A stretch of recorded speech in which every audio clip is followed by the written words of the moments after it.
commonly understood within the recruitment sector that social media has a really important role to play in any overall marketing mix. However, all too often, recruitment companies leap into this activity without asking one critical question, which is what is it we're actually trying to achieve? Now, social media comes in all sorts of shapes and sizes, and the benefits can be extremely varied. But I would suggest that the primary benefits to social media fall into three broad categories.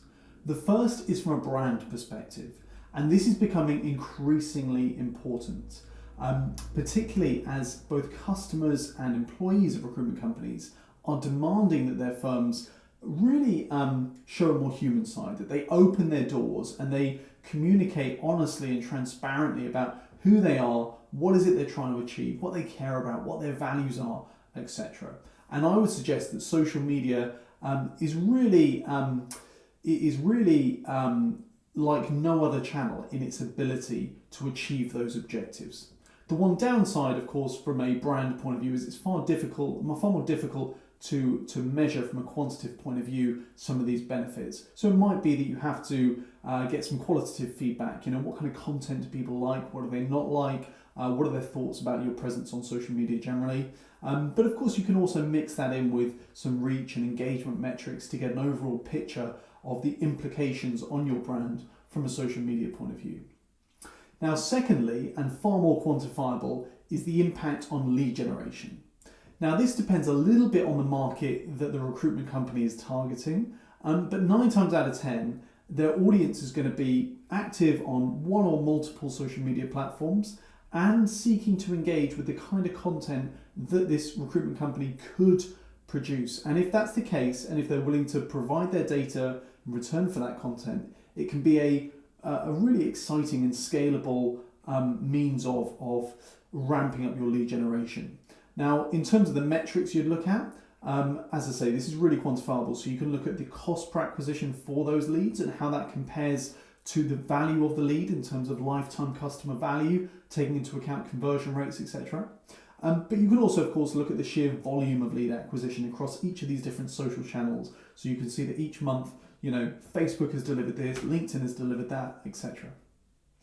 Now, the third category of benefit, and the one that I think is probably most commonly overlooked within the recruitment sector, is the impact of social media on your other digital assets, in particular those that you actually own.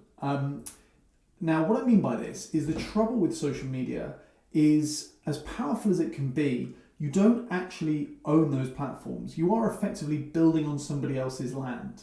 So if, for example, Mark Zuckerberg gets in trouble for contravening some GDPR regulation or whatever it might be, and the advertising and targeting on Facebook and by extension on Instagram is then restricted, there's nothing you can do about that.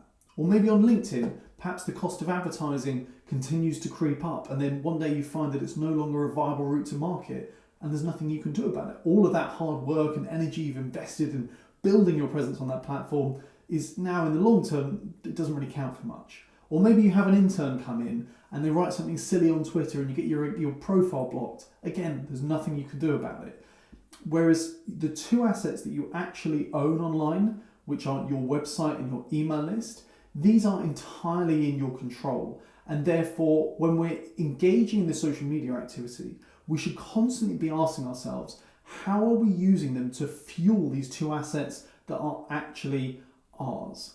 And from a KPI point of view, we can then look very clearly at how we're building those two assets, how much traffic are we driving back to the website, and how much data are we capturing to actually build that email list, etc. So as I said at the start, social media, there's no question that it needs to play an important role in any overall marketing strategy for a recruitment agency. And the benefits are very wide and varied. But it's just so important that before you jump into this activity, as exciting and powerful as it can be, you take a moment to ask those questions. What is it that we're actually trying to achieve, and how are we going to measure it?